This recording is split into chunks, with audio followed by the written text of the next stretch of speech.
Dr. Saurabh Garg, Secretary, Ministry of Statistics and Program Implementation, Government of India, Shivishal Dev, Secretary, Electronics and IT and Energy Department, Government of Odisha, Professor Shripat Karmalkar, Director, IIT Bhubaneswar, Shri Sudeep Srivastav, Joint Secretary, Ministry of Electronics and IT, Government of India, Mr. Ahmed Hefnavi, AI Governance Expert from Egypt, and Shri Manas Ranjan Panda, Special Secretary, Electronics and IT, Government of Odisha, and MD We extend a very, very warm welcome to all our esteemed dignitaries. Ladies and gentlemen, as you know, India today stands at a defining moment in its artificial intelligence journey. Under the vision of the Honorable Prime Minister, Shri Narendra Modi ji, AI has emerged as a strategic pillar of national development, driving better governance, inclusive growth, and global leadership. At the state level, Odisha has moved decisively to integrate AI into governance, service delivery, and decision-making through the rollout of the Odisha AI Policy 2025. The Regional Impact AI Conference, therefore, marks a timely and purposeful step as Odisha positions itself as a proactive contributor to India's growing national AI momentum. On that note, I would now request Shri Vishal Kumar Dev, Principal Secretary, Electronics and IT Department, who has been at the forefront of the state's technology and innovation agenda and has played a pivotal role in shaping the Odisha AI Policy 2025 to deliver the welcome address.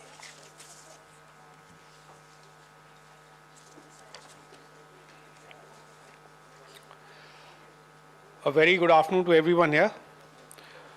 Honorable Minister for Electronics and IT, Dr. Mukesh Mahalingji, respected Chief Secretary, Shri Manoj Ahuja, respected Secretary, Ministry of Statistics and Program Implementation, Dr. Saurabh Garg, Joint Secretary, Ministry of Electronics and IT, Government of India, Shri Sudeep Srivastav, Professor Shripat Karmalkar, Director, IIT Bhubaneswar, Dr. Ahmed Hefnavi, Ministry of Information Communications Technology from Egypt, my colleague Manas Panda, senior officials of the government, distinguished delegates, members of academia, industries, leaders, ladies and gentlemen.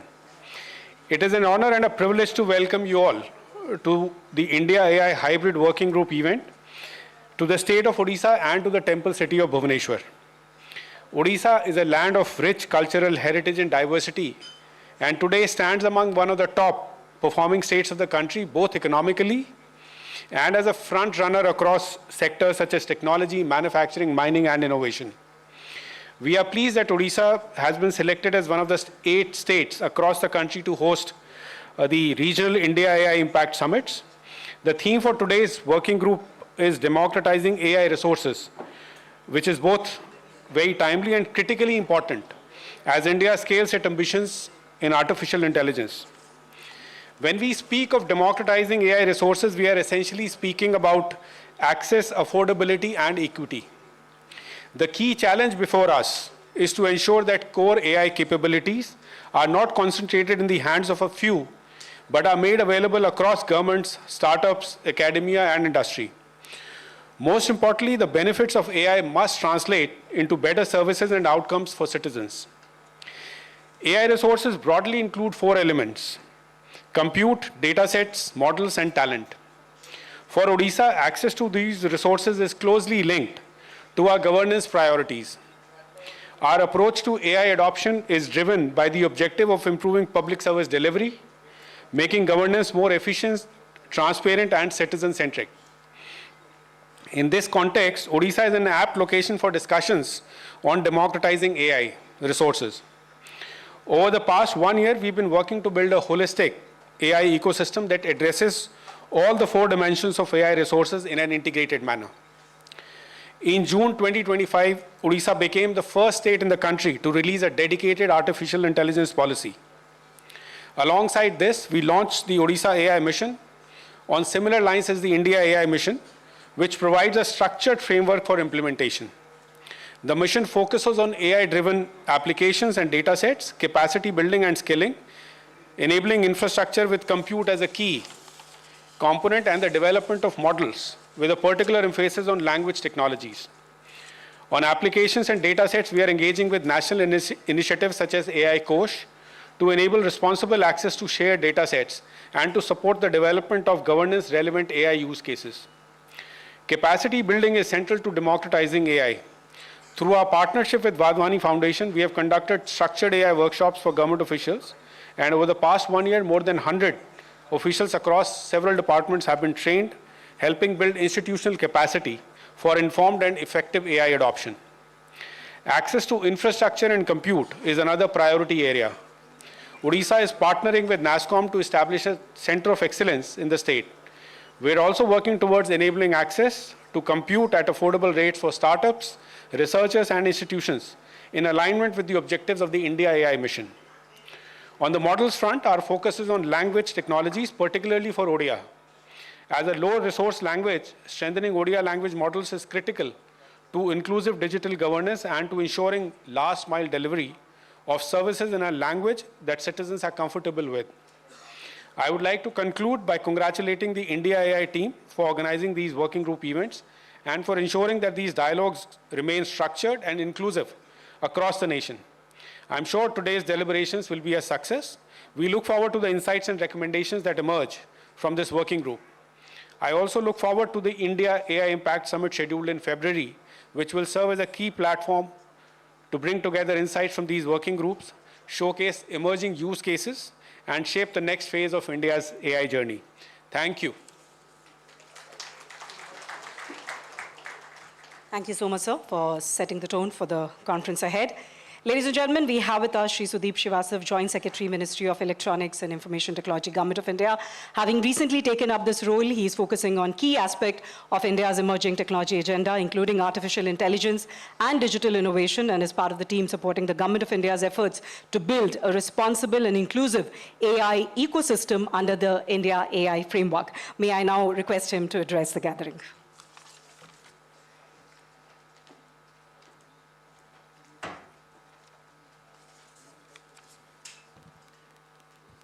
Good afternoon, everybody. Shri Mukesh Mahaling, Minister of IT, Government of Odisha, Shri Manoj Ahuja, Chief Secretary, Government of Odisha, Shri Saurabh Garg, Secretary, MOSPI, our guest from Egypt, dignitaries on the dais and off the dais, representatives of union and state government, people associated with IndiaAI, participants in today's conference, and wonderful people of Odisha.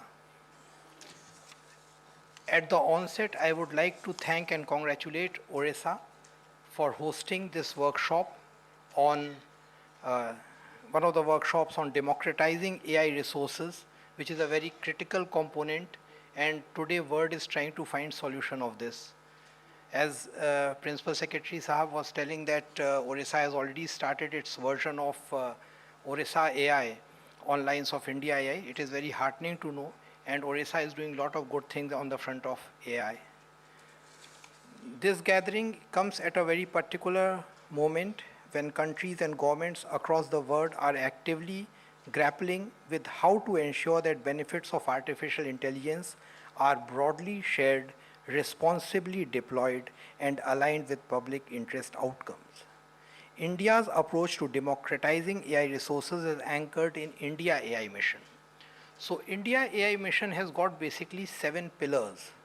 The first pillar is IndiaAI Compute pillar, where apart from developing an indigenous compute infrastructure, it is also intended that AI will be provided as a service to the common man. Second pillar is IndiaAI Innovate. So in IndiaAI Innovate, basically indigenous LLM models are being developed with domain-specific requirements, and even the regional aspirations are taken care of. Then we have got an AI course, a course that is very relevant when we have got our own data sets and they are getting stored there. So this is very important from point of view of digital sovereignty, and also something where Global South can also learn.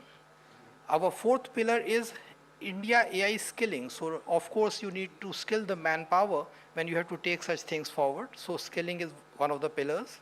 Then we have got the startup financing. So in startup financing, we are financing the startups in this field of AI. The sixth pillar is the IndiaAI application pillar, where the applications pertaining to AI are being basically brought out. The seventh pillar is safe and reliable AI, which will encourage ethical use of AI. Apart from that, India is also hosting AI Impact Summit 2026 from 15th to 20th February. Now, this summit is based on the theme of Sarvjan Hitai, Sarvjan Sukhai, which means well-being for all, happiness for all. This is the first such summit in Global South, and here more than 100 countries will be participating. CEOs from leading technological companies will be there, researchers, innovators, and representatives, all will be present there. Now coming to the theme of this working group, this lies at the very heart of IndiaAI Impact Summit and also at the heart of what Indian ethos are. India is the mother of democracy, so anything dealing with democratization is at the core of our thinking. As AI become critical driver for economic growth and social transformation, unequal access to its foundational resources risk deepening global divide. Through this summit, India is seeking to galvanize collective action among countries, particularly in Global South, to improve access, reduce cost, and promote shared models for compute, data, and AI infrastructure that enable meaningful participation in AI ecosystem. In this context, I would like to mention that this is the fourth meeting of the working group. The first three meetings were virtual. First was on 5th of November, where the scope of the working group was finalized. The second meeting was on 28th of November, where the convergence across various ideas were brought about. The third virtual meeting was on 12th of December, where the zero draft of the charter was made. And today in the fourth meeting, efforts will be made to finalize and fine-tune the charter. So I would once again like to thank Odisha for hosting this vital working group meeting, and we look forward that discussions during this hybrid working group meeting will be fruitful and beneficial to the entire global community. Thank you very much.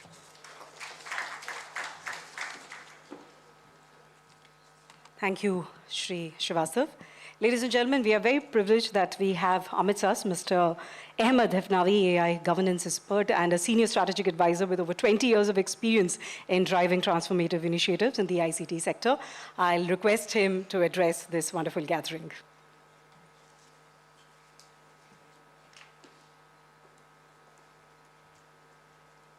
Thank you very much.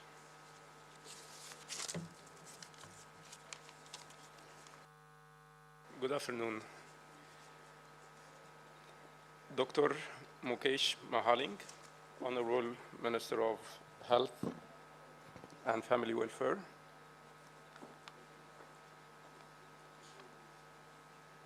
Honorable Ahuja, Chief Secretary, Government of Odisha. Dr. Garg, Secretary of MoSPI. Thank you very much for having me today. It is a great pleasure for Egypt to be represented in this very wonderful event and gathering. And yesterday, I was very happy to visit the National State Museum. It reflects like very long history that touched me a lot, and it shows the world how countries like India and Egypt generate knowledge and like teach other countries. So it is an honor to be here today, representing Egypt as the co-chair of this working group. First and foremost, I must begin by extending our deepest gratitude to our host, India, and the government of India. We have all witnessed the very hard work, but also smart work. You have managed to bring the right voices to the table and frame the most critical questions of our time, specifically how we ensure that the power of AI is shared, not sliced. The preparation for this summit has been great, and the energy in this room represents this kind of greatness. Ladies and gentlemen, Egypt takes its role in this process with very high seriousness. As a nation situated at the crossroads of Africa and the Arab world, we understand the challenges of the digital divide and how it threatens to continue with AI divide. We are here today to state clearly, Egypt is fully ready and willing to support India in this mission. Thank you. We are committed to representing the voice of the Global South, a voice that calls for affordability, linguistic diversity, and for infrastructure that actually works in our local context.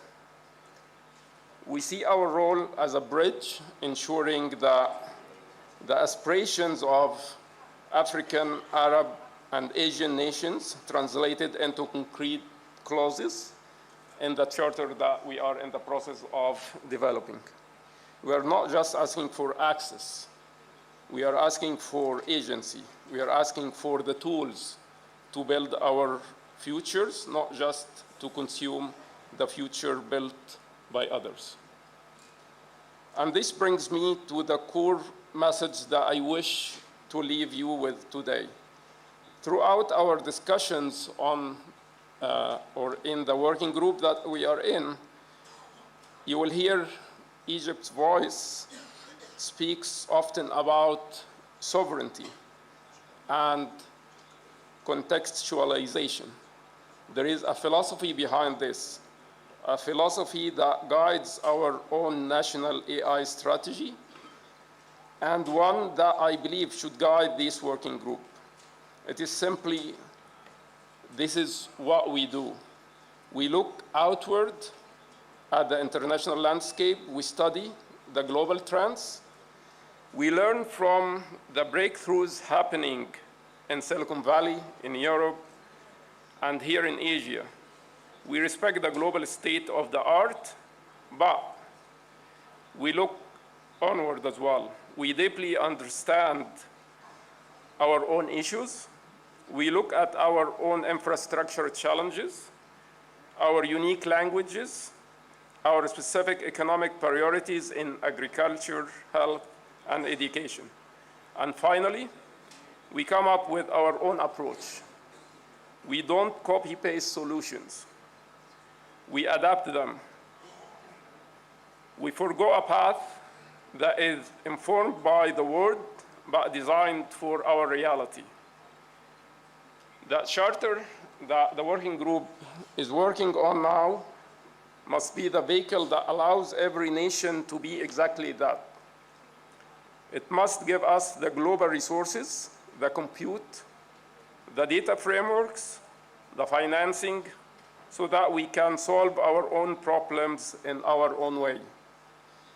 Let us work together today to ensure this document honors that spirit, global cooperation for local self-determination. Thank you very much.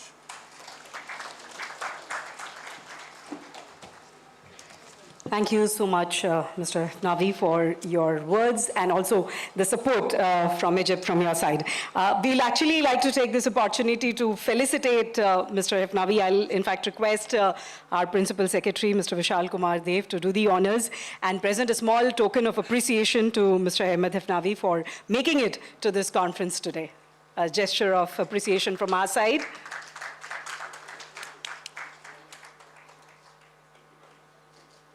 Thank you. Thank you so much.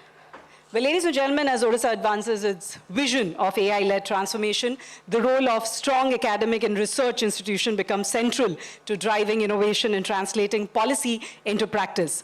IIT Bhubaneswar has been playing a growing role in cutting-edge research, industry collaboration, and capacity building in areas critical to Odisha and the country's digital and technological future. It'll be a privilege to now request Professor Shripat Karmakar, Director, IIT Bhubaneswar, to address this gathering.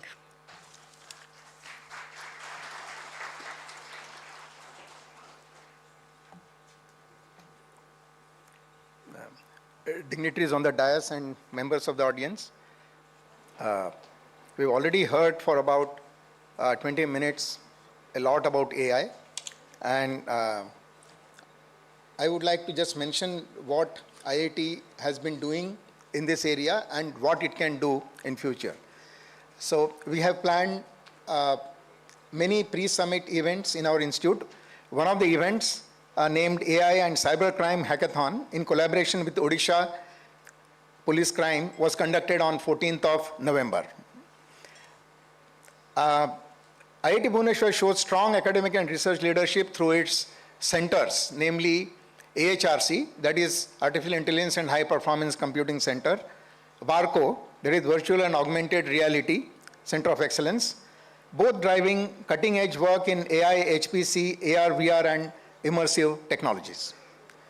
The Institute has notable national and international collaborations, including partnerships with AIMS Bhubaneswar, several global universities, and a 25 crore support initiative from Robinson's Foundation. It's a donation from a trust. It also engages in high-impact national programs, such as its recent collaboration with the Indian Army for joint research in AI, robotics, and AR/VR-based simulation technologies. Job of academic institutions like IIT is to provide problems for research, entrepreneurship, and also how AI can be used in improving our teaching methodologies. Now this, for example, I was just talking with my colleague about what we could be doing. So one of the things we should do is create awareness about AI in all the institutions for non-specialists. So what is AI about and how it can be used, and how, what are the ethical issues in use of AI? Now one hears all these terms, but one doesn't understand the meaning of these. That is a job of, I think, academic institutions, where people are doing both research and teaching, and therefore they have an ability to present ideas to a non-specialist audience. See, for example, yesterday someone came to me inviting me to inaugurate a conference on pollution. So since today I was going to attend this summit on democratizing AI, I asked a question to the AI.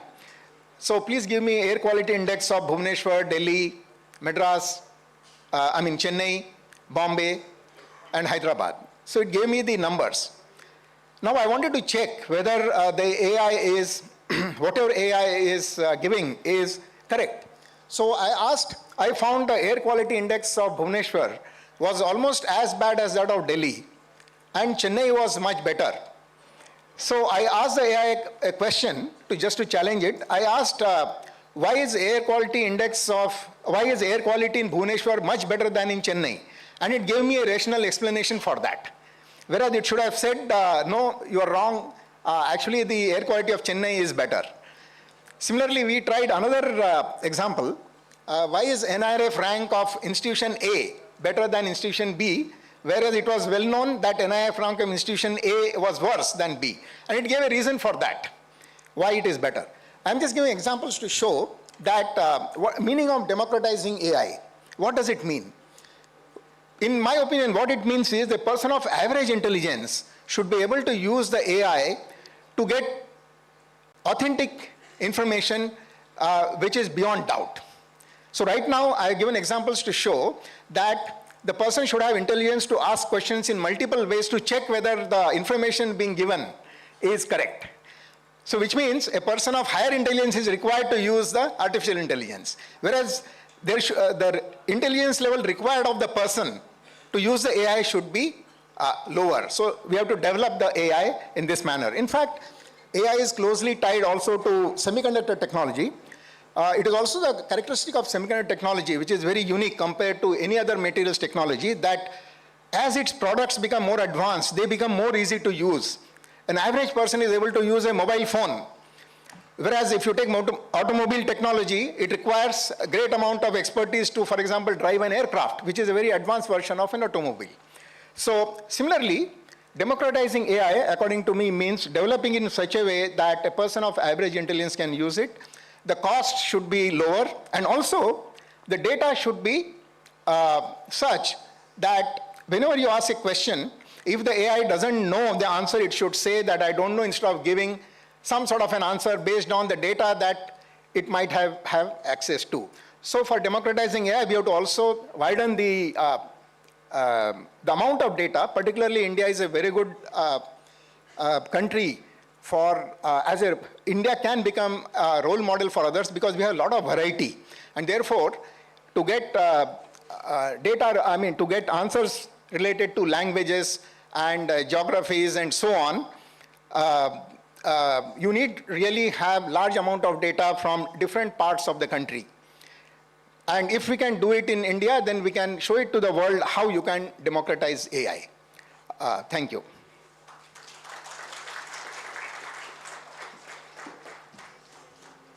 Thank you so much, Professor, for that very interesting perspective. Well, ladies and gentlemen, we have with us Dr. Saurabh Garg, Secretary, Ministry of Statistics and Program Implementation, Government of India, and co-chair of Working Group on Democratizing AI Resources. And Odisha cadre officer, he has played a leading role in shaping India's digital governance landscape, most notably as the CEO of the Unique Identification Authority of India, where he advanced the Aadhaar program and its integration with welfare delivery system. Over his career, he has worked extensively on infrastructure financing, digital transformation, and economic reforms, contributing to initiatives on direct benefit transfer, FDI policy, and governance innovation, both at the national and state level. May I now request him to address this gathering.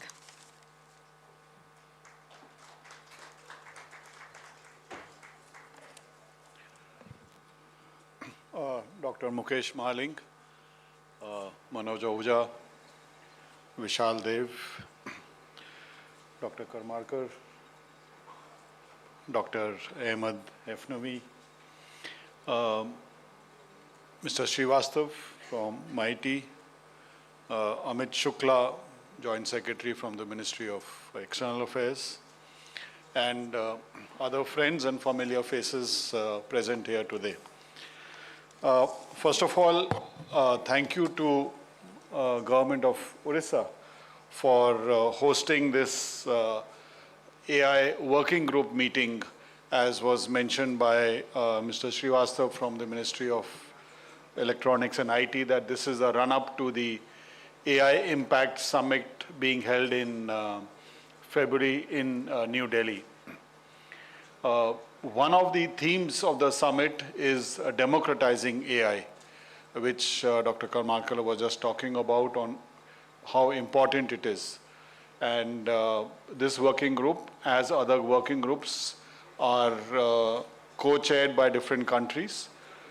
This working group has co-chair as Egypt, whose representative is here today, and Kenya. We've had meetings, and over 50 countries and international organizations have been participating.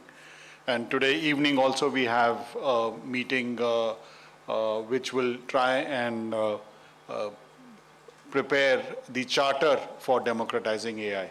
So it's a very important step that India has taken in doing the Impact Summit in February, which will help to ensure that how AI can be available for the benefit of all, which is what it should be, so that ultimately how it benefits the citizens, that is the most important thing.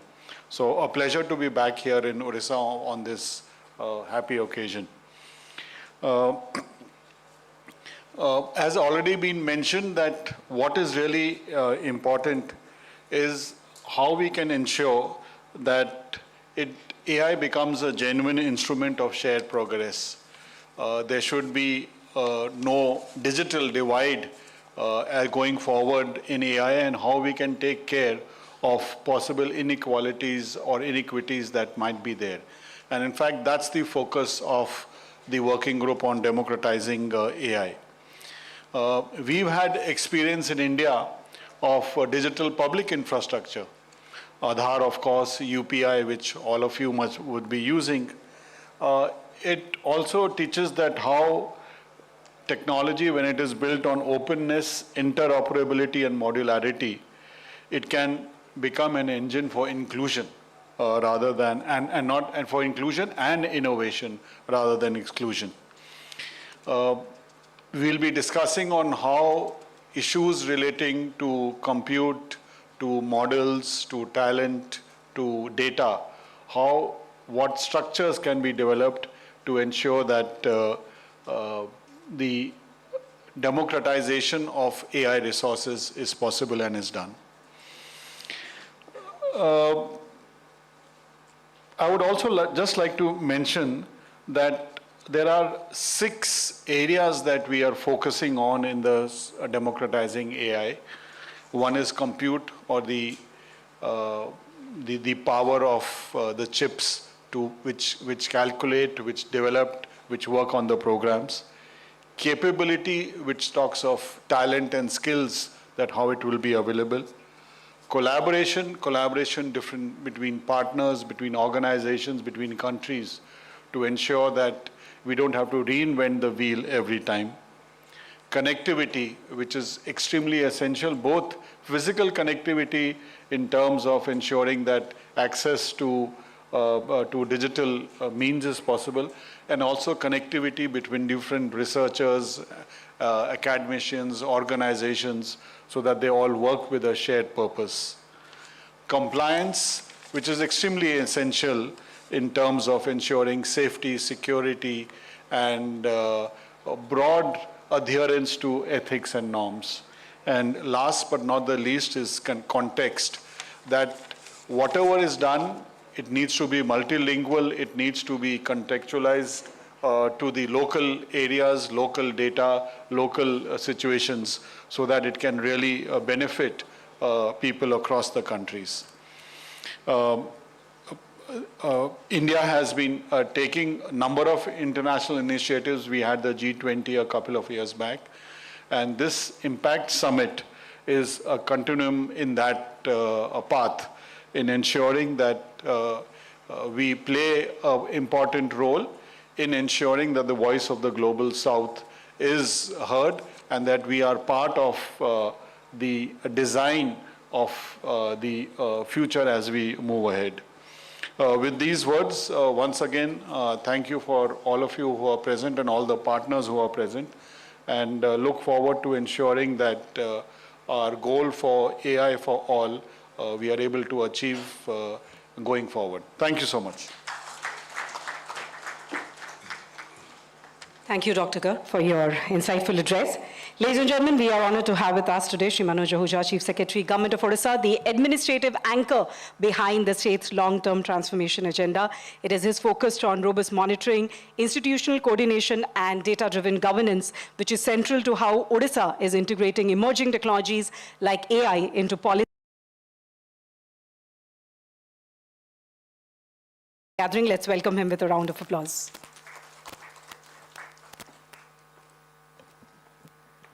Good afternoon, everybody. Honorable Minister, ENIT, Government of Odisha, Secretary MoSPI, Government of India, colleagues and dignitaries on the dais, and distinguished guests who are attending this workshop. A very warm welcome to all of you, and to this working group meeting on democratizing AI resources. Actually, if you look around, AI is some kind of a buzzword right now. You'll find many conferences going on, there's something going on in one university or the other, out here and other places, and there is a reason for that. You know, if you see humanity, there are times when something new comes which disrupts what is existing, and AI is one such technology. What it means for all of us, it perhaps means that we need to change our ways of thinking to understand what it can do and what it will do. Just to give you an example, if you take physics, we had a world of classical mechanics. You had a certain way of thinking, and then when you came into quantum physics, that didn't work. You need a new, different mindset for thinking. And that's the point I am making now. To understand what AI can do, we can't have that same thought process. To understand what its implications are, what its potential is, how can we use it for anything, and that's something individually we will have to do. Second, I feel AI is a skill that everybody will have to have universal understanding about, and that will also fit in into the democratizing AI role. The government of Finland, I think long back in 2014 or 15, started courses where everybody, all citizens could know, become literate as to what is AI. And I think that's also very important, universalizing the understanding of what AI is. As on today, if you look globally, there's about $1.5 trillion of investment for AI in 2025, which is, I think, 2.5 trillion, which is more than 60% of India's GDP, which is huge. The AI developments, I think, as you are aware, are run by a few companies in the USA. In China, after that very famous incident of AlphaGo beating Lee Sedol in that game Go, they took up a drive. They call it the Sputnik movement, that they reacted and they put systems in place. And now you have things like DeepSeek coming out of that, other developments going on. I think India is also on that path. And what Mr. Saurabh Garg mentioned, I think the architecture, what do we need for it? Number one, you need compute power, which is like a public good which should come, which should be made available. Second, the whole issue of getting data, credible data, like the Bharat Data Exchange project, which is there, but data should be made available in the way AI needs it. That's a big exercise we need to do. Developing our own generative AI applications, like Sarvam is one. Right now, most of the ones trained on English use English as tokens. That's a different thing. So you talk in a language, they'll convert it into English and then convert it back. It's very inefficient. So we need to push ahead on that. Public goods like Sarvam is one example. And obviously the skills required for it, and then applications. So I think the whole India story of the public digital infrastructure, the way we need to go about, make it accessible to everybody, is the way ahead. And I must compliment MeitY for taking a large number of steps in this direction on this path we have to go ahead. Some people say that AI, by its very nature, will democratize intelligence. Why? Any person, if he knows how to learn or how to use AI, can make himself powerful. Knowledge which is available in books or which was secret, or you have to learn some way, or learn in a particular way, would be available in a very simple form. So there is no limitation or limits to what a person wants to be. Anybody, could come to a high level using AI. I think it's its essence that it will democratize AI. It will democratize intelligence. It will make people right now may not have the skills or the knowledge and all, get that if he knows how to learn and how to get it. So it's a very exciting time in terms of that. It's the democratization thing, or equality, or helping somebody who's down below to come up. It's inherent in this, and this technology will unleash it. Once people realize the potential, most of them would be willingly, taking it up themselves. I don't think we'll have to push it too much, but we have to make them reach that stage. In public policy, I can just give you one example and how it can help. You see, a lot of people interact with the government, but navigating government systems, getting information out of government systems is not very easy. There'll be 1,000 websites, then you go to one place, you go to other place, there are government data sets, so much of information you gave, it's all very disparate and all. So there's always a talk about making it interoperable, integrating all these things and all, but AI can change that paradigm. And just to explain, I'll just give you a simple example. If I am a citizen in Odisha and I just know my language, Odia, I can speak. Then you'll have something like Basini or something like, and many more products are there, commercial products, which translates what I'm saying. Then something like a generative AI or something which understands what I'm asking, makes sense out of it, reasons out of it, and then it takes out information. You could have agentic AI or something like that for a data analysis, linked with databases, it should bring it back. So I am agnostic to what your systems are. All as a citizen I have to do is just ask for information, it is there. If I am, let's say, a woman of a certain age, it should also tell me which schemes I am eligible. And then slowly applying and all, linking it up to the service, I should be able to get that service very easily. And all my data which is there should be available. So AI can make, life very simple. We don't have to continue with that same old paradigm, the way we are doing things and all. And this is just one example. It can make life of a citizen so easy, and it's almost there. Even if we want to do it today, we could. And it will fundamentally alter a lot of this, our education system and other systems. There's a whole lot of potential, I think. But all of us as citizens, I mean, there are other dimensions which would not go into, but I feel for the purpose of this workshop, the very nature of AI would also make it, empowering to people who are, let's say, not at a higher level or something. I can put it like that, by its very nature.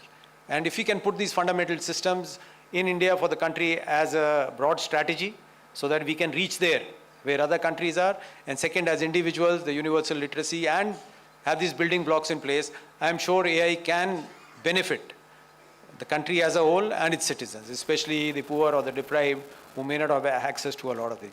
So we have a lot of potential in this technology, and it's a very topical subject. And I would like to thank MeitY for organizing this regional workshop here. I also wish you a very warm welcome, and that you'll have exciting discussions and outcomes in this workshop. My only request is, while you are here, the state has a very beautiful handicrafts and handlooms and other tourist places nearby. Do spend time, have a look at all those things also in the city. Bhubaneswar is a beautiful city, and if you're coming here for the first time, do look around and enjoy this place.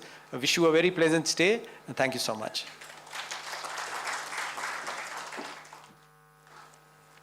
Thank you so much, sir, for your valuable insight. In fact, just to add to what sir has just said, we have just recently got the tag of the best culinary destination. So you must try out some Odia cuisine for sure. On that note, ladies and gentlemen, it's a privilege that we have Amit Sas, Dr. Mukesh Mahaling, Honorable Minister for Electronics and Information Technology, Government of Odisha, under whose leadership the state has emerged as one of India's decisive movers in artificial intelligence governance. He has been central to advancing the state's vision of inclusive, future-ready digital transformation, including the rollout of the Odisha AI Policy 2025, positioning AI as a core enabler of public services, industry competitiveness, and inclusive growth in the state. His vision reflects Odisha's determination to not just adopt emerging technologies, but to also shape them responsibly for societal impact. It'll be an honor to now request him to address this gathering. Let's welcome him with a warm round of applause.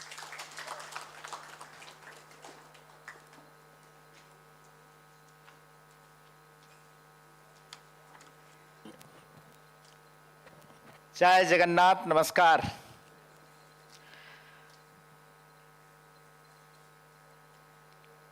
Today's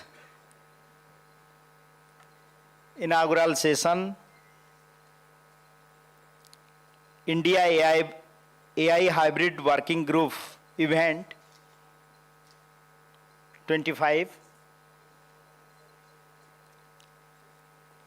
Dignitaries on the dais, Chief Secretary, Government of Odisha, Shri Manoj Ahuja ji,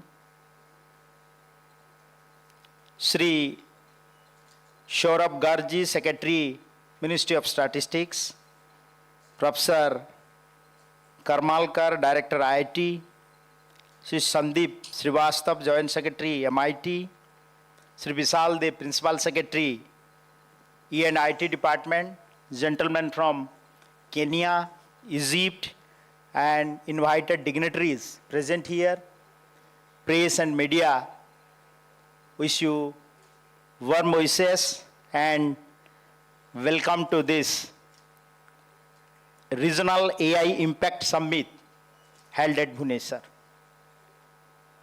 AI, everybody nowadays, whatever you ask, questions, by AI chat, they are getting answers from the internet. And in our Indian mythologies, we have 3 gurus.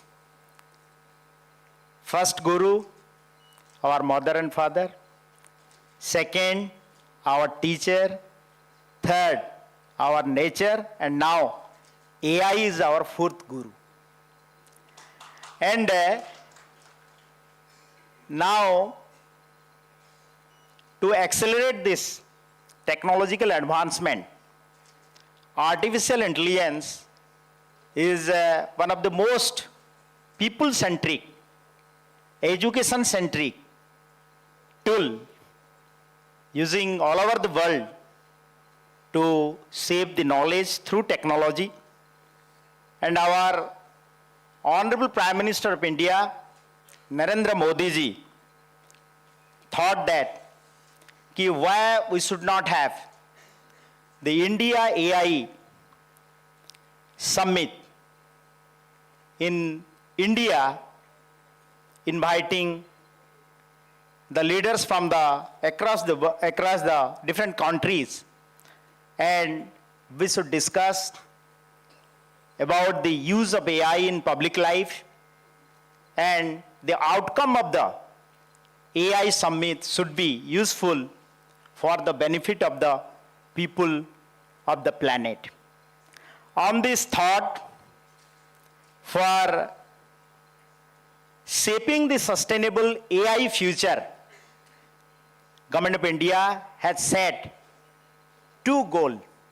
One is 3 Sutra and 7 Chakra. What are these 3 Sutra? These 3 Sutra are the people, planet, and progress. And we are people-centric government, welfare government. We should use the AI tool, outcome of the AI tool, for better governance, e-governance, and shaping our future through AI-enabled tools. And what are these 7 chakras? One of the chakra is the democratizing AI resources, and what we are now discussing.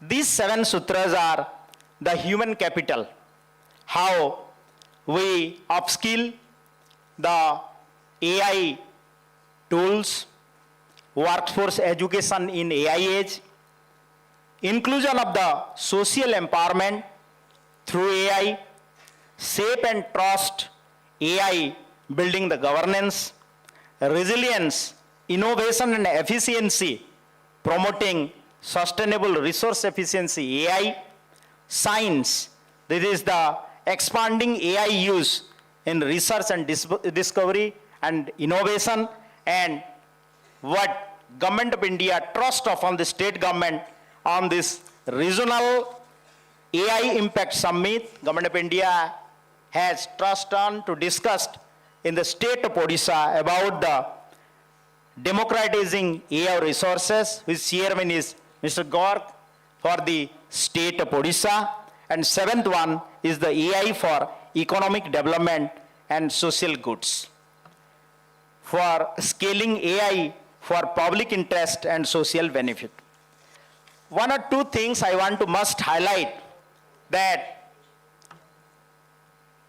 under the able leadership of our Honorable Chief Minister Mohan Charan Majhi ji, Government of Odisha is the first state who has approved the AI policy 2025 in the cabinet in the Government of Odisha. And also, as our Chief Secretary told, our state has emphasized and also promised to use the AI tool in public system, e-governance system in all the 41 departments. And on priority basis, we have selected 5 to 6 departments like Health Department, Education Department, Women and Child Welfare Department, Parliamentary Affairs, and our different Revenue and Disaster Management, to use the AI tool for better e-governance. And this democratizing AI resources has increased the equal access to data, computer, and modules, so that in this data generation in the state of Odisha, Odia Asmita, and Odia is our mother tongue.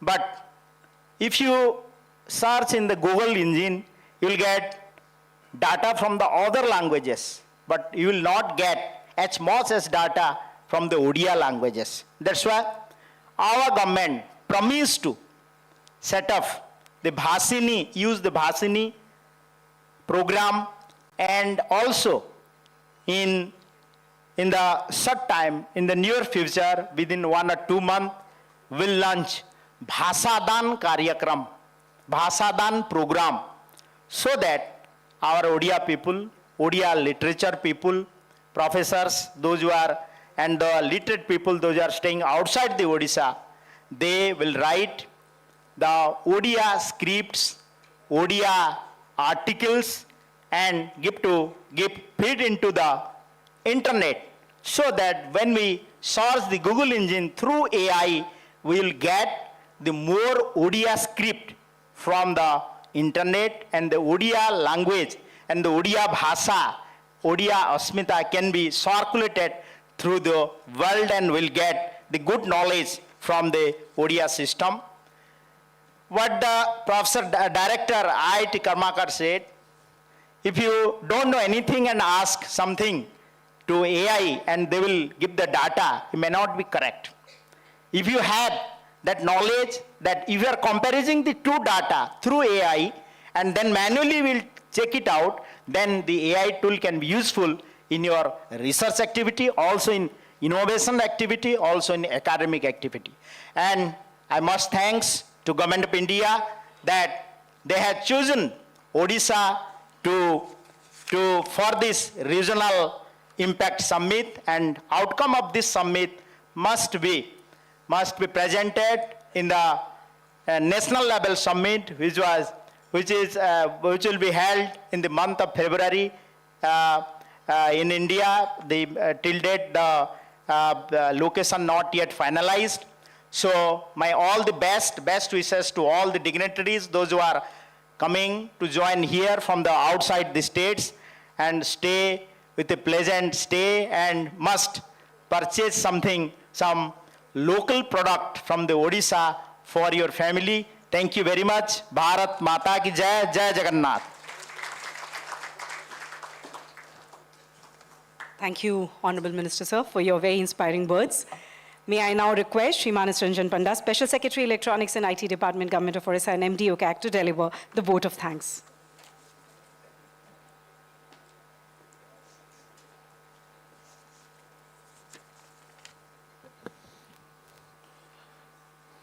Very good afternoon to all.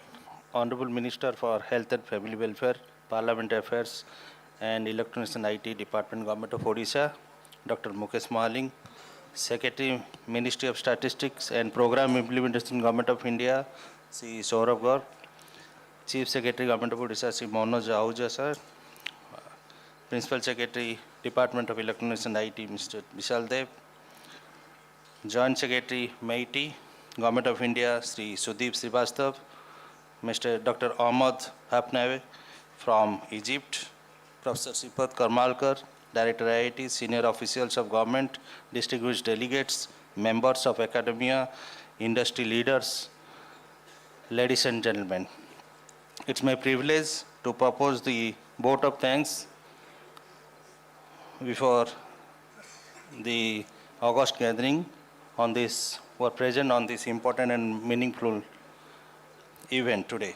On behalf of the Department of Electronics, Government of Odisha, I extend my sincere gratitude to all the dignitaries, delegates and participants for their presence in this IndiaAI Hybrid Working Group meeting on the theme of Democratizing of AI Resources.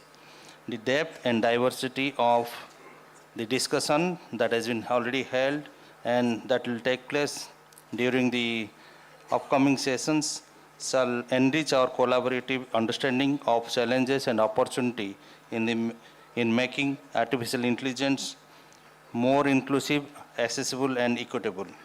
I would like to place on record our heartfelt thank to Ministry of Electronics and Information Technology, Government of India and IndiaAI Mission for entrusting Odisha with the responsibility to host this working group meeting here in Bhubaneswar.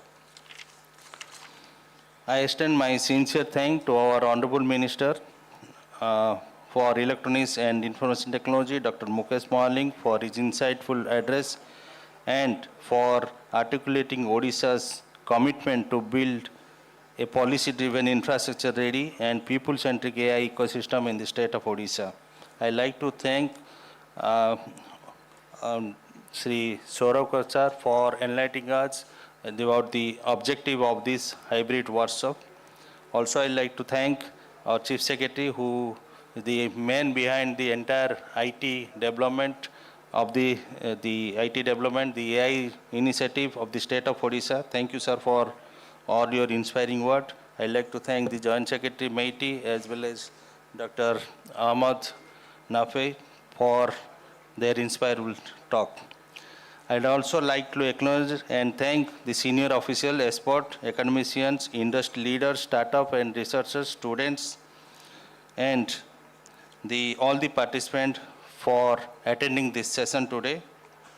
We look forward to continue with the engagement and collaboration as we translate today's discussion into meaningful action in alignment with the IndiaAI Mission and the broader vision of Viksit Odisha 2036 and Viksit Bharat 2047. Thank you all for being part of this important dialogue and for making this event a great success. Thank you very much. Thank you so much. That brings us to the end of the inaugural segment. So we'd like to thank all our esteemed dignitaries for gracing the occasion. And we'll be quickly now also moving into our next session. So I'll request people to stay back and stay seated. Thank you. Thank you once again to the Honorable Minister and all our esteemed dignitaries for gracing the inaugural ceremony. I'll request everybody to please stay seated. We'll be quickly starting with our next session, the public session, a panel discussion on decoding democratization of AI resources. So we'll just take some time to set the stage, but I'll use that opportunity to introduce our panel and a moderator before we move into the discussion. So I'll request everybody to please stay settled. And I'll request the team to ensure that we are setting the stage for the next discussion. So this session, ladies and gentlemen, will bring together voices from government, academia, startups, and global research to examine how AI resources can be made accessible, affordable, and equitable without compromising on responsibility or quality. So without any further delay, I'll take this opportunity to introduce our panel to you, as well as a moderator, before we invite them on stage altogether for the session. So this session will be moderated by Shri Praveen Mokapati, Director, NASSCOM, and panelists, we have Dr. Ashish Ghosh, Director, IIIT Bhubaneswar, Shri Sanjay Swain, Co-founder and CTO, Kyobe, Shri Manu Chopra, CEO, Karya, and Professor Gautam Das, University of Texas at Arlington. So that's our panel. I'll take this opportunity to introduce each one of them before I invite them onto the stage for the session as we get the stage ready. So our moderator, ladies and gentlemen, Shri Praveen Mokapati, Director, NASSCOM, leads the AI Charter at NASSCOM, India's apex trade body for the $150 billion IT and ITS industry. As the head of the Telangana AI Mission, he is spearheading the development of the AI ecosystem in collaboration with the Government of Telangana, while also driving engagement with several other states, including Odisha, Tamil Nadu, and Rajasthan. At NASSCOM, he supports the growth of over 140 AI startups and steers the Generative AI Foundry program, nurturing more than 60 Gen AI startups through partnership with enterprises and investors. He, of course, comes with over 20 years of global experience across India, the US, and Southeast Asia. We also have with us Professor Dr. Ashish Ghosh, Director, IIIT Bhubaneswar, nationally and internationally recognized academic leader in artificial intelligence and advanced computing. He has been featured in Stanford University's top 2% scientist list for 2024, and his work is globally acknowledged in the areas of artificial intelligence, image processing, and information and communication technologies. With nearly 3 decades of teaching and research experience, he has earlier also served as professor and project director of the Ideas Technology Innovation Hub at the India Statistical Institute, Kolkata, and has also led the Machine Intelligence Unit and the Center for Soft Computing Research. He's also an accomplished author of 10 books and a mentor to over 10 PhD scholars. We'll also have for this session Sri Sanjay Swai, co-founder and chief technology officer of CureBay. With over 2 decades of experience, he has led large-scale technology-driven programs across global organizations such as TCS, SCO, TIPCO, translating complex product ideas into real-world, scalable platforms. His expertise spans product engineering, data platforms, AI and machine learning, and cloud technology with a strong track record of building and leading high-performing global teams. At CureBay, he's focused on creating transformative AI-enabled solution at the intersection of technology and healthcare, driven by a clear commitment to scalable innovation. We also have with us Shri Manu Chopra, founder of Karya, a pioneering organization working at the intersection of artificial intelligence and social impact. A Stanford-trained computer scientist with a specialization in artificial intelligence, he has consistently focused on using technology to improve human lives. Through Karya, he's creating dignified digital work opportunities for economically disadvantaged communities by enabling fair, ethical data annotation for AI system, giving thousands a pathway to sustainable income. He has also founded the Chopra Foundation, working across more than 1,000 villages in India, and has been globally recognized as one of India's young minds shaping the future of ethical and inclusive AI. And we also have Professor Gautam Das, University of Texas at Arlington, is the Associate Dean for Research at the College of Engineering, University of Texas, a distinguished university chair professor of computer science and engineering, and the director of the Center for Artificial Intelligence and Big Data, as well as the Database Exploration Lab. Before joining UT Arlington in 2004, he has worked with Microsoft Research, Compaq Corporation, and the University of Memphis. A globally recognized researcher, he has made seminal contribution across computational geometry, graph theory, big data exploration, machine learning, data mining, and database system. With over 200 publications and multiple prestigious awards to his credit, his current work focuses on machine learning-driven data system, approximate query processing, and fairness and explainability in data management, areas that lie at the heart of responsible AI innovation. So that's our wonderful panel. Could we invite all of them onto the stage now with a big round of applause from all of you.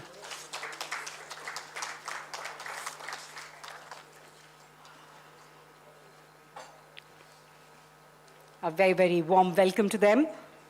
And without any further delay, I'll request our moderator, Shri Praveen Mokapati-ji, to take this session forward from here. Thank you.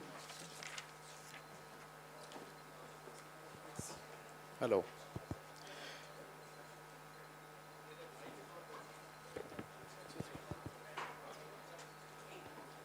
All right.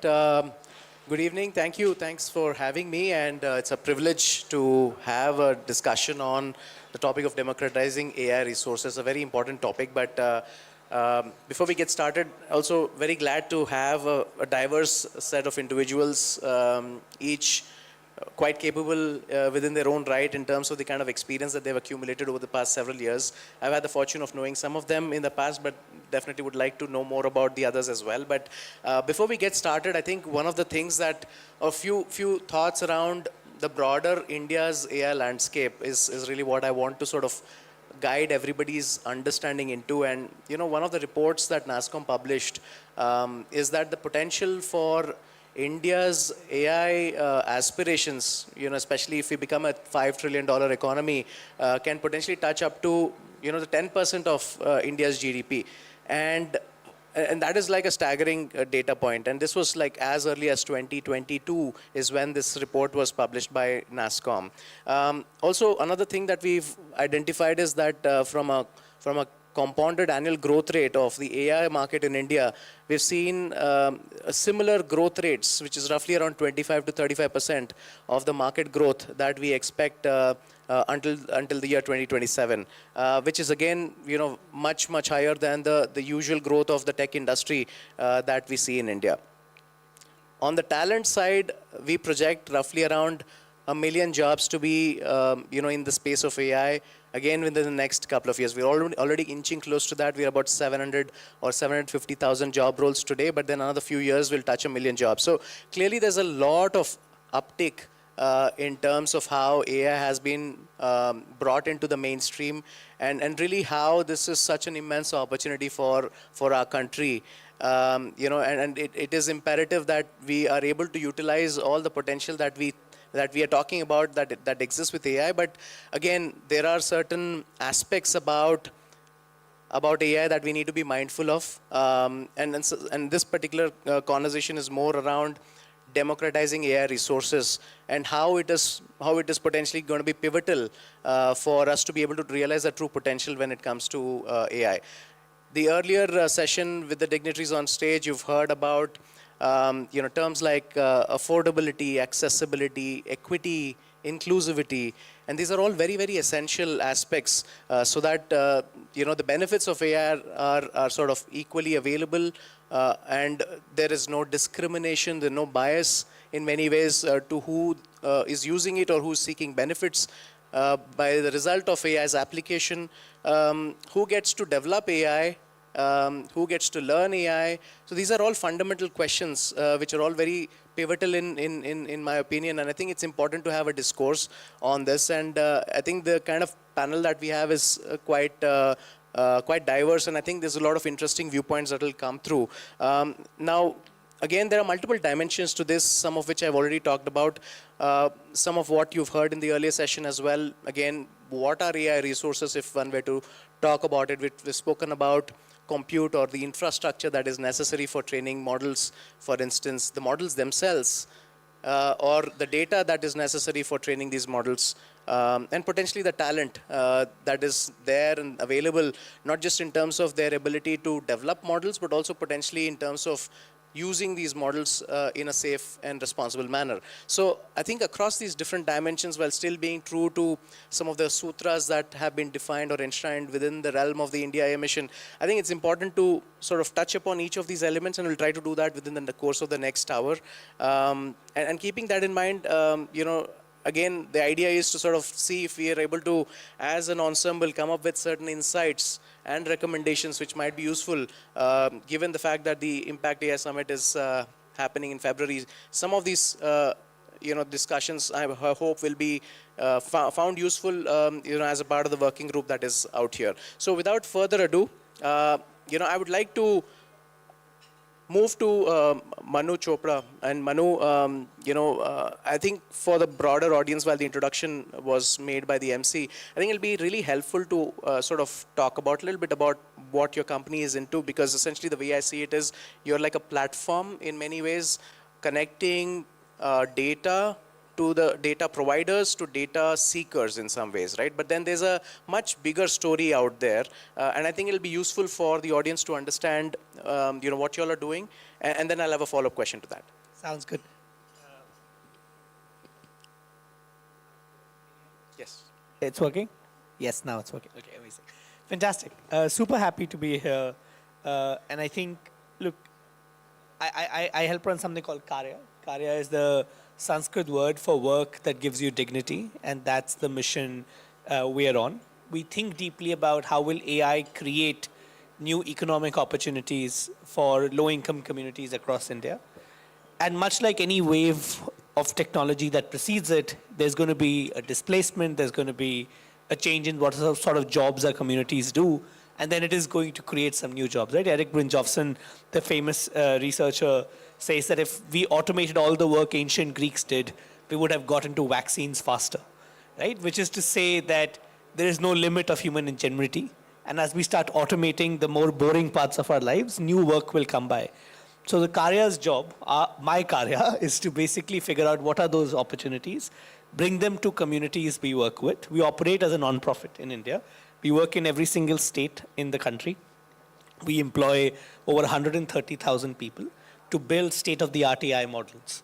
That means they do everything from evaluating models like you all use, like ChatGPT and Gemini and Claude, to actually fine-tuning them and making them work in languages like Odia, right? So we actually have people in the state of Odisha who are training models in Odia, and the resulting models work better for the people of Odisha. And our core hypothesis is that the communities we work with, they may be low income, but they're actually high talent, low opportunity communities. And if we truly want to build inclusive AI, we have to employ the communities we want to include, right? So there's no better way of building a model that works for Odia outside of employing people who speak Odia and paying them for their time and giving them ownership of their data and doing it in that way. So that is what Karya does in a nutshell. We are thinking deeply about, the world is spending around $37 billion a year building AI data sets. of which what comes to India is less than $200 million. So we are a very small global player in the new jobs that AI is creating. And this is beyond just basic data annotation and data labeling. That used to be work we would be doing 2 years ago, but now the work is about evaluations and actually contributing to these models as experts, which our communities are, right? Like if I want to build an Uriya model that understands how self-help groups work in Raghurajpur or how they work in Puri, the people of Puri know that. Like nobody knows it better than them, right? And we should be paying them for their expertise and for their knowledge is the core philosophy and idea behind what we are trying to do. And we do it in partnership with like state rural livelihood missions, with nonprofits in the state. So that is in a nutshell our idea that, look, there's going to be new jobs that AI will create. Can we bring them to communities in this state and every other state in the country? And then we use these jobs to build, like to create just more dignified, accelerated earning and learning opportunities.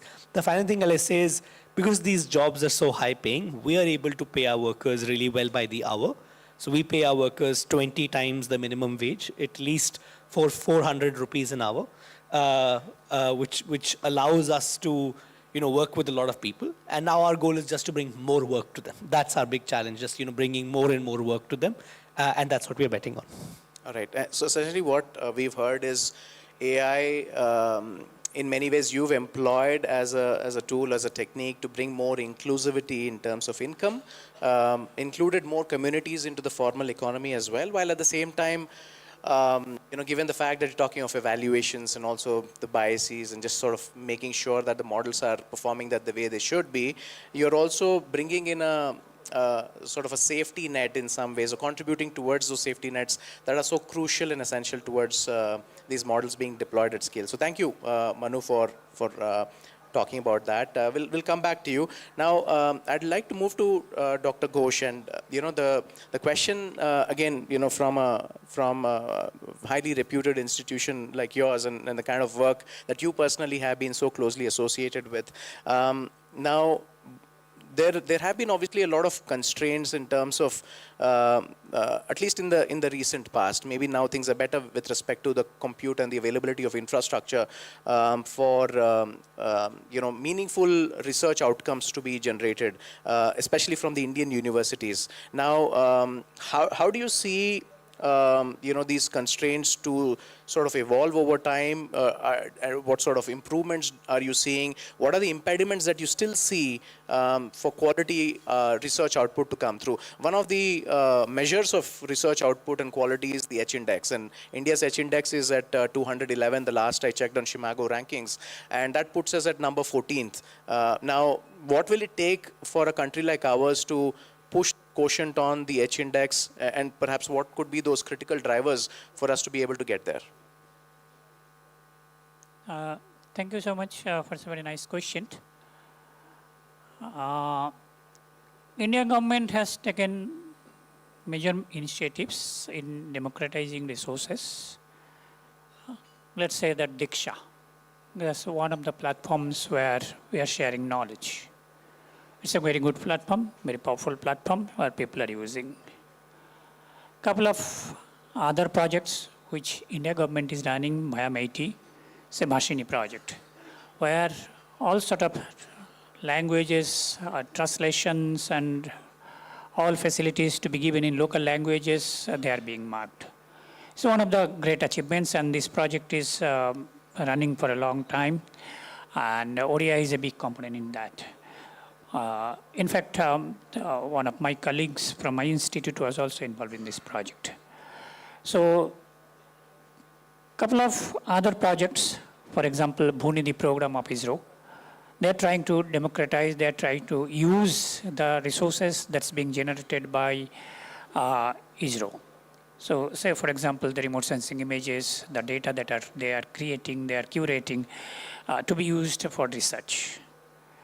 So this way, there are many other organizations. For example, I will come to a specific example of IMD.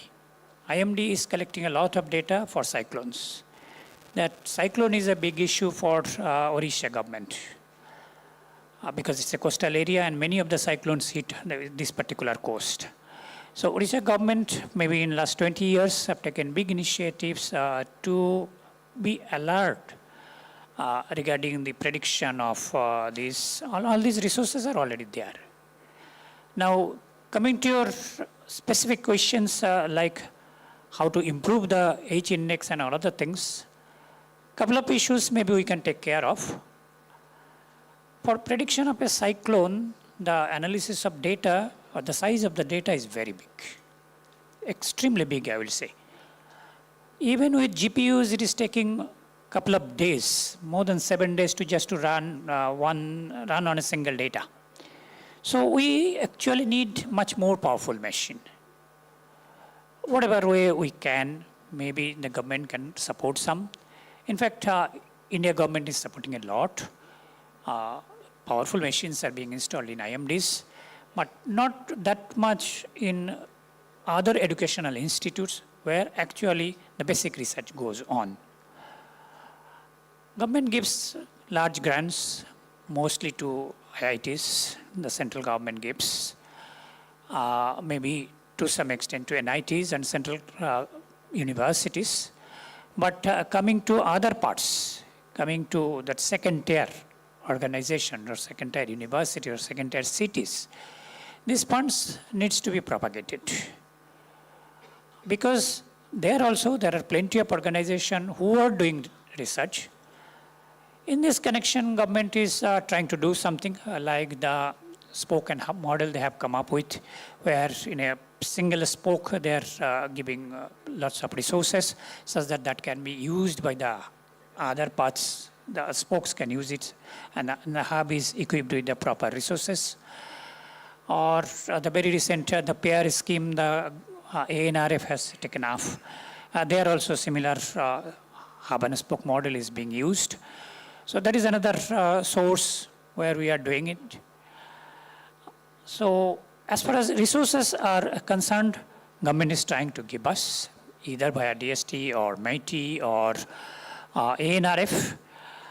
Quality, well, that's an issue for quality publication in India. Possibly if there would have been a regulatory group, that would help.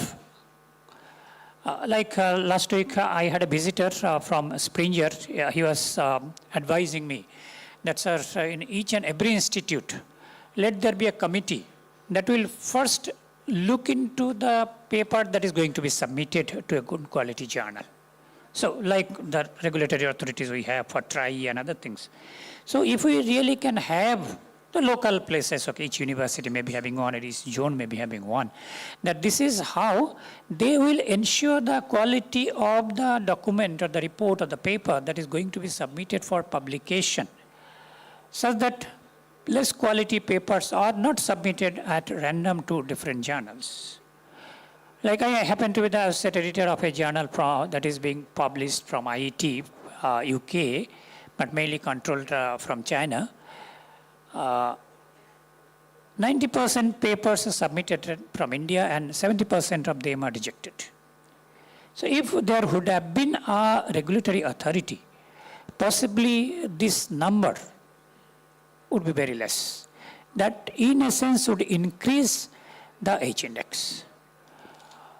So resources are available, quality teachers are available, quality researchers are available.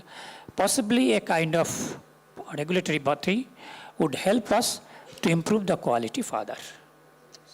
Thank you. All right, thank you.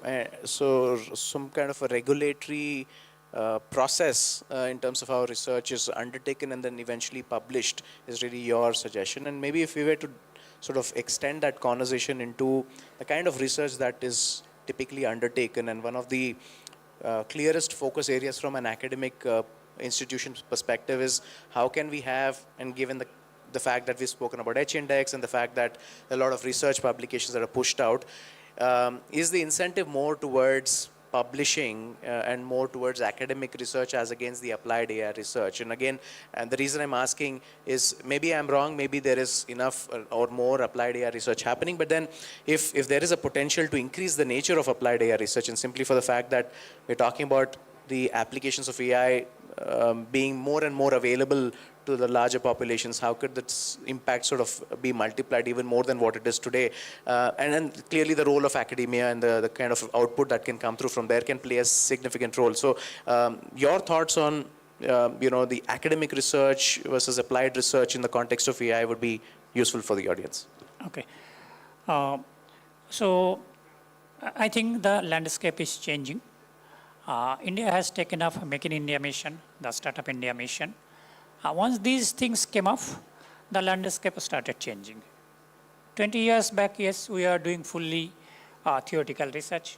But now that idea is diminishing, I will say. Idea is coming up to take up real life project, a real life problem, such that some product comes up which is directly beneficial to the society. So that idea in major institutions have taken off. In most of the institutes nowadays, there is innovation, incubation, and a startup ecosystem. So this is giving a big transformation to from the theoretical research to an applied research, or something like lab to chip concept, where we are doing the theoretical research, coming up with bright ideas, then trying to take initiative to make products, so that we have some Make in India success. And now in India also, there are plenty of startups.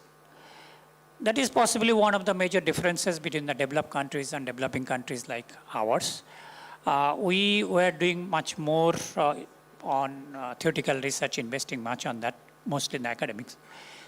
And industry was independently working on its own. A bridge is needed, and that initiatives are taken now.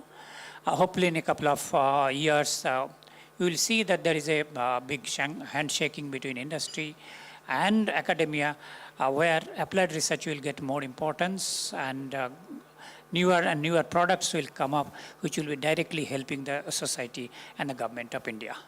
Right. Thank you, Professor Ghosh. And again, from one academic to another, in the context of Professor Das, you are from a market where compute is not really a challenge, or at least I'd like to believe that. And from that perspective, from the fact that how strong research outcomes are what you see, at least in your purview and also in your vicinity. How or what is the nature of the strong research outcomes that you're seeing in the US universities, and specifically how could some of those research outcomes are getting translated into commercially viable solutions? And then of course something which is generally well known is the kind of spin-offs that we tend to see in American universities and European universities as against what we typically see in Indian universities. Is there like a method there which is working well, and the fact that the commercialization pathways seem to be much more evolved? What could be some of the best or better practices that we could possibly imbibe in order to make AI more accessible and more available to the beneficiaries? Great question. But before I get into the answer, I just want...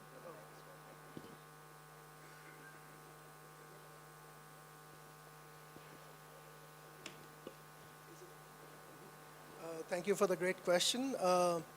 Before I answer it, I just want to spend a couple of minutes introducing myself beyond what was officially introduced. I'm a professor at UT Arlington. I've been at the US for 41 years, but I also want to mention that my hometown is Bhubaneswar. I grew up here. I did my schooling here, and I've been back in the last 40 years about 50 times. So I just wanted to make that point clear, because I'm not sure how many of you know that. So even though I spend a lot of time outside, I really believe that this is my hometown. So I'm very glad to be here talking to all of you. With regard to the question, there is obviously a lot of difference between, a lot of similarities, but also a lot of differences between the US academic system and the Indian academic system. And when we're having this discussion on H-index, it really occurred to me that therein lies the biggest difference, because in the US, the measure of productivity is no longer H-indexes and publications and citations, which is a very traditional model for productivity. So for example, this whole business of taking your research from a lab and taking it to a product, or even to in the funnel at different places of applicability, is being rewarded nowadays. So for example, if you, just the process of applying for a patent, or even submitting a disclosure, or even getting some royalties, a small royalty from your inventions, are all encouraging signs which go into a professor's resume and the accomplishments, which is very different from a very traditional model where you simply publish some papers and it doesn't really matter where those papers end up, so long as they end up in some nice journals. That's pretty much the end of the road. So I think that is the biggest difference that I see here in India, and perhaps what I see now in the United States. Although in the US about 30, 40 years ago, the model was still very theoretical. I mean, professors didn't have access to the kind of data, to the kind of systems that you need to do the kind of research that we need to do in AI right now. But that problem is no longer there, I think, to some extent. So that's why it's become a lot easier for us academics to catch up with what the industry is doing in terms of applied research. Right, and just to follow up on that as well. Now, again, research or demand begets research in some ways, Professor Das. I think, and again, the demand side can come from government or from the industry as well, in terms of kind of business or commercial or societal outcomes that are being sought from AI. And that is the nature of sponsored research from the industry, or government-funded projects in academia, is generally perceived and understood to be far more in the American schools than what it is in India. And is that perhaps one of the drivers in some ways for more applied nature of research coming out of these schools? Yeah, in fact, I think that's a very important point that you raised. A lot of the research, in fact, I would say 100% of the research that happens in a US university is externally funded.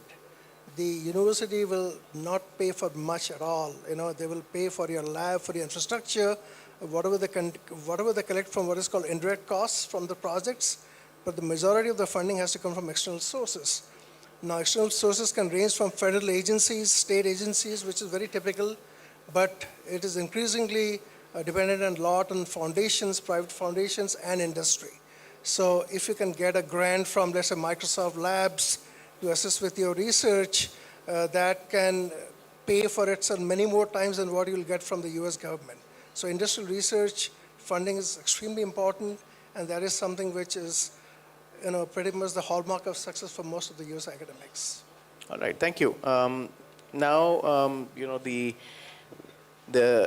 the question, I mean, this is from an industry perspective, and Mr. Swain, you sort of bring experience in applied AI solutions in the healthcare context, and so obviously, in terms of clearest possible applications, healthcare seems to, at least in the Indian context, there has been a very rapid evolution of the uptake of how AI has been seeing adoption in the healthcare sector. Of course, it is a regulated sector, and it's a sector where you have to be extremely careful in terms of the kind of outcomes that AI can possibly generate. But what are some of the trends that you're seeing? What are the enablers in some ways? What are the impediments at the same time that you see in terms of increased uptake of AI adoption? Of course, also this is with the layered context is around, the adopters of AI have a different sense of awareness and understanding of AI, not just about AI, but even education-wise, right from the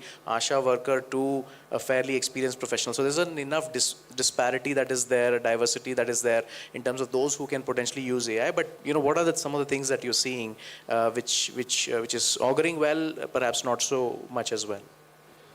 Okay, so I think CureWay, we started in Odisha 3 years back. Today we have around 200 plus clinics in Odisha, Chhattisgarh, Jharkhand, and few more states we are expanding. So the way today we are using AI in the healthcare, we have a different AI model for doctors, different AI model for the patient, different AI model for the gig workers or ASHA workers and partners, providers. So I can give you example what we are doing. So for the doctor and patient conversation, what we are doing today, we have a CureWay scribe, which basically listen the conversation between doctor and patient and create a digital prescription in the real time while the conversation is happening.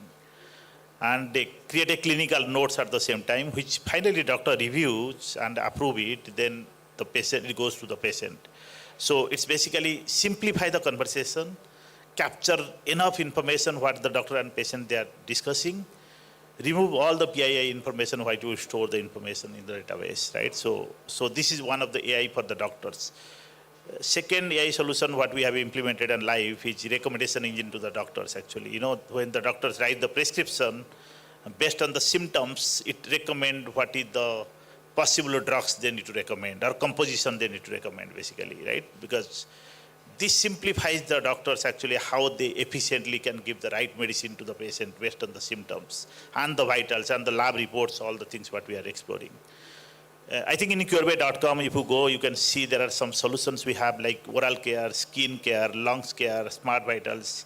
So those are the product. We take the picture of the skin, take the picture of eye or teeth, sometimes the sound bites of the lungs, and we can able to create a AI report. It's not a diagnostic report, but it is primarily a report which can give some indication to the patient whether they need to consult with the doctors actually.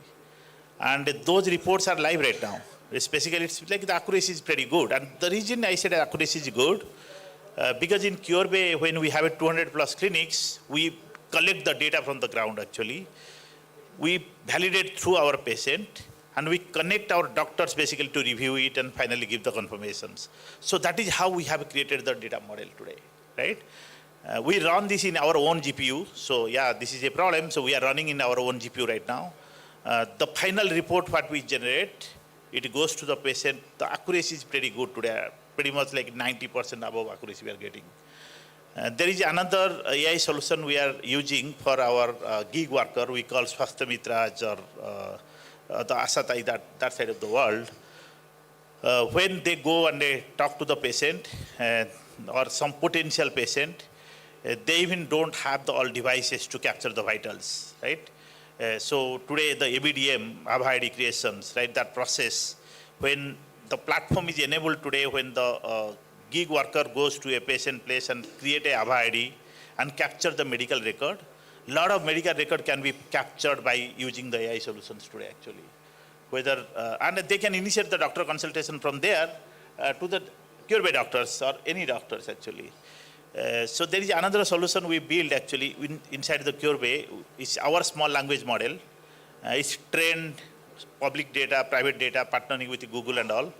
It's called Care Sathi. So what do we do in that model? It's a solution anybody can basically ask for any healthcare assistant. It's not a chat GPT, it's not a Gemini, it's more like customized to the language what we use, like Odia language, Hindi language, English language, with our medical data what we have in our database. So that's how basically, you know, we have been building the solutions actually in Curebe. All right. So I think what we heard is a lot of amazing solutions. A lot of data would have definitely been necessary for you to be able to build these solutions. But one of the underlying issues that we have, which I'd like to believe is an issue, is the fact that there are enough and many data sets that are available, but there is no centralization in some ways or a warehousing of sorts when it comes to such data. And with more and more centralization of data, the more and more value that AI can possibly generate. Now we have disparate systems. Diagnostic systems are separate. They are capturing data in a separate way. We have the EHR systems in some ways that could be again salient to certain providers, healthcare providers. Perhaps it's not as centralized as it should be. And the fact that some of these data sets are much beyond your organization, right? So now, how do you think, or where do you think this, what sort of efforts do you think we should be taking up as a country in order to sort of realize the benefits, even more than what we are already, using the use cases that you have, but then maybe there are much more pronounced use cases, and for the fact there's more data that's available for achieving that. Yeah, so data foundry is something actually very much required, because I think everybody needs to share the data. Just like Curebe is holding a lot of data today. Without compromising the PII information, just removing those, the data should be shared. There are like a lot of public infrastructure that can be collected, like a lot of hospital, HIM system, EHR system, LIM system, PHR systems, so we can able to pull the data. So there are a lot of data available. Like if you look your way, right, we have around 3 billion patient data available. Like their vitals, their lab reports, their prescriptions, their medical history, no, a lot of other data available. But at the same time, if you look the data context perspective, there are companies like Google, right? So they have also a lot of data trained open source models available. So we can leverage, those models and use your own data to train it actually.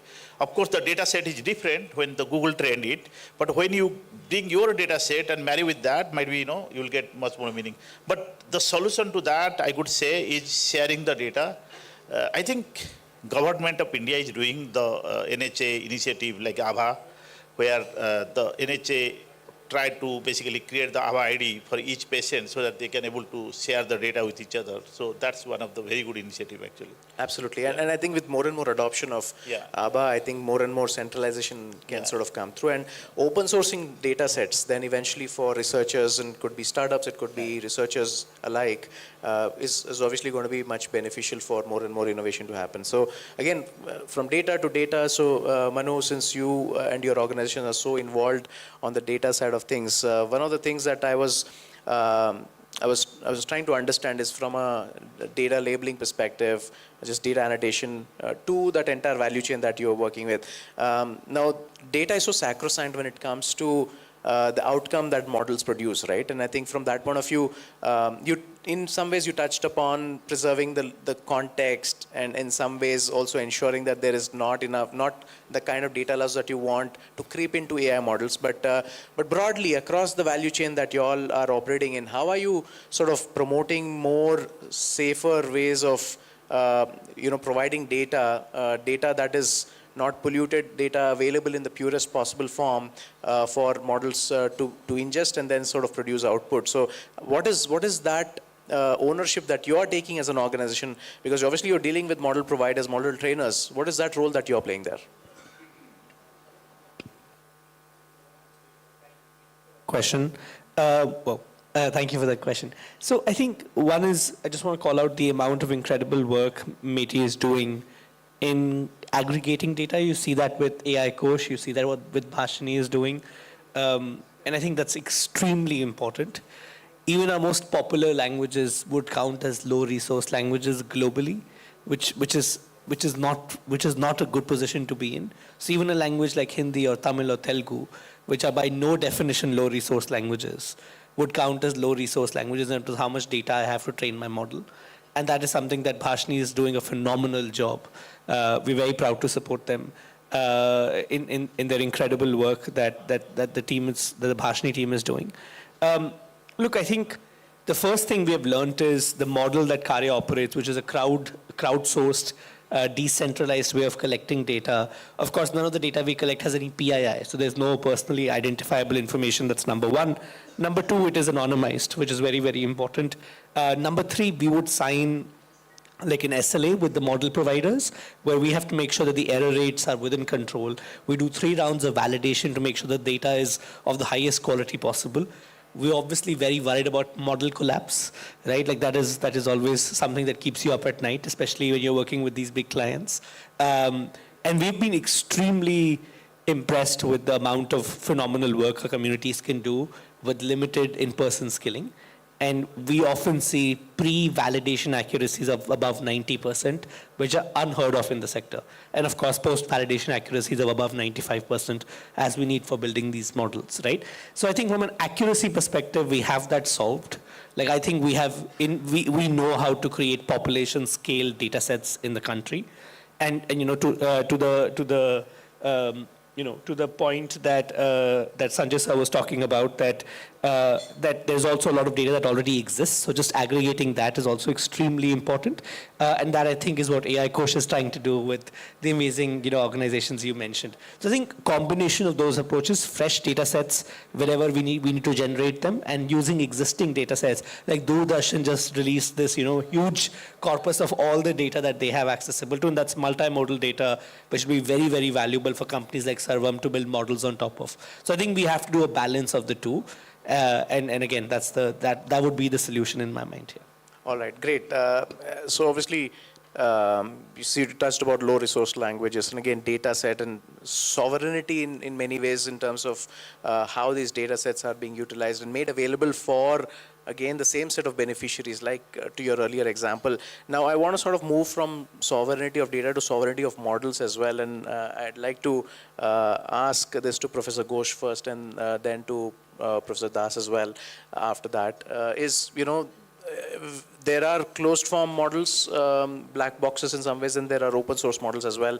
I think from a sovereignty perspective, something that we endorse extensively as NASSCOM, as an organization, is to open source as much as possible, right? And then again, that sort of allows for not just in terms of your ability to use these models for greater advantage, but at the same time, from a research and development perspective also, it sort of aids. So what is your take? I mean, how is your institute working towards reaping the benefits of open source, your contribution to the open source communities? How is that you are democratizing in some ways some of the research and development that you are undertaking in your university? Nowadays, you see there are many open source, then many archives and whatever it is. So what the basic researchers are doing, once they create some code or some idea, they are initially putting in the archives. So that's kind of, I should say, kind of copyright protection they are trying to take initially, although the product or outcome is made almost public. So basic idea is copyright protected, but the product is given to common researchers or common people who can build further based on that. So in that sense, it's not that the basic research, the universities or institutes or organizations are keeping a breathing with them. Well, of course, there has to be some protection of the idea until and unless it's fully matured. And similarly, if somebody feels that it's going to give a great product or a kind of product which is going to make a big business, the person should have that copyright protected or patented or trademarked or whatever way we look at, because that's going to give him or her a business. So excluding that, whatever is common research or usual basic research that the university faculty members do, almost everything is coming up to the public domain, either in the form of open source or putting up the code in the own website. You will see that there are many universities, they are collecting and putting up data sets. If we remember that UCI, that was one of the earliest institution, University of California, even where plenty of data sets were there. Nowadays, Kaggle is there. Then various kinds of biological data set, NCBI, they are there. So practically, majority of the resources are almost made public. Some of them are not made. Maybe we can make a little bit more formalization, put all of them in the website with a good README file such that people can use it. Well, of course, there will be exceptions where somebody feels that that is going to be that's going to give rise to a commercially viable product and going to give business. So excluding that, everything could be done. Right. Thank you. And then Professor Das, from your lens, from open sourcing and again sovereignty. Of course, the Llama models have always been there, but then you see DeepSeek, Kimi, all of that coming in. But just the fact that how can research be more available, and open sourcing in some ways is the clearest pathway. Is what the belief is. What is your take on that? Yeah, I think basically without open source. I think AI research in universities was pretty much get shut down. I don't see that there's no path forward for us. The reality is that we simply cannot compete with the large corporations in data gathering. So even if we cannot build our own crawlers to crawl the internet. We just don't have that kind of compute power. So the only thing we can really work with is if somebody gives us the source code of their models, and then then we can do things like hyperparameter tuning, fine tuning. We can do RAG models. We can do things like that to really assist in making that particular model more amenable to our specific purpose. If that was shut out from our realm, then I don't think they'll be able to do any kind of research really of any significance. So we are very grateful for that. Having said that, I have to caution that open source is not a panacea for all kinds of research. I mean, it comes with this baggage of cyber security problems. It comes with this baggage of interoperability issues. It comes with this baggage of lack of centralized control. There are all kinds of people mucking around with that data and with that models. So all of those we have to work with. But that's the only way that universities and smaller organizations can really work. So I'm very thankful for that. Okay, so there are caveats, but I think we hear you. Not for everything, open sourcing is the pathway that you're talking about. I'm told that we have to sort of wrap up this panel. The final word would be of Mr. Swain. And again, since we're talking of proprietary models versus open source models, do you think having a dependence on proprietary models vis-a-vis sovereign models from your standpoint and from the standpoint of the industry, is there a preference? Is there a, especially given the fact that healthcare is so critical, do you see a preference there? What is some of the preferences that your sector is seeing, and what are your recommendations? So we take the open source model as a baseline. Okay, we don't use it in the live production as is. We take it as a baseline. We generate a model out of that with the trained data, actually what we are collecting, plus the open source data sets. Then the final model what we build is something we deploy in our GPU actually. So we really use the open source to get a kickstart of 50%, but after that, the actual customization, translations, or the actual transcript what we do, that is basically the code what we wrote. So we don't use as is actually in the production. I can give one example. We are using OCR today, right? When I was working on my previous organization in Nielsen, so I live in US actually, so almost like 20 years I have been there. So when I was developing the OCR solution, it was taking more than 10 years actually to build it.